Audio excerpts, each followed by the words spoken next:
Deshaun Watson met with media today, talked about facing a Jim Schwartz defense each and every day in practice. Very intense, very sharp, very skilled, coached very well, very disciplined. From the DBs, who's playing very, very tight coverage on the receivers. So there's got to be, tight throws inside the, windows. You got the linebackers that's smart with AWalk and JOK and Jordan and all the other guys. And you got the front that's very aggressive and very fast and strong and big. So, it's putting us to test and it's going to help us for the long run. So it's glad to be able to go back and forth and compete, and we want to do the same for them. And Casey, we heard Denzel Ward talking about Deshaun Watson. Now we hear Watson talking about the defense. That's a sign of a good team. Yeah, it is. And one thing he can't talk about is he's not allowed to get hit.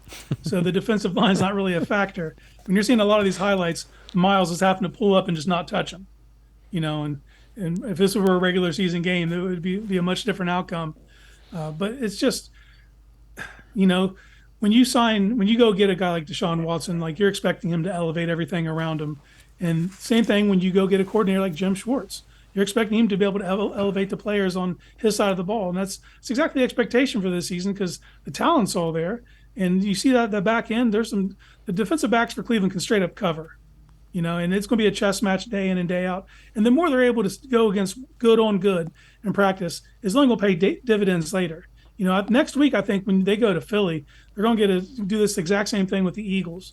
And after going up against themselves for 3 weeks before they go to Philly, by the time they cut out of Philly, they should be ready for the season. You bring up the joint practices with the Eagles. Very curious to what we hear coming out of that because a year ago you kind of heard some things that the Dolphins are ahead of them. They had just practiced with the Dolphins, so I'm curious what it sounds like this year coming out of those joint practices.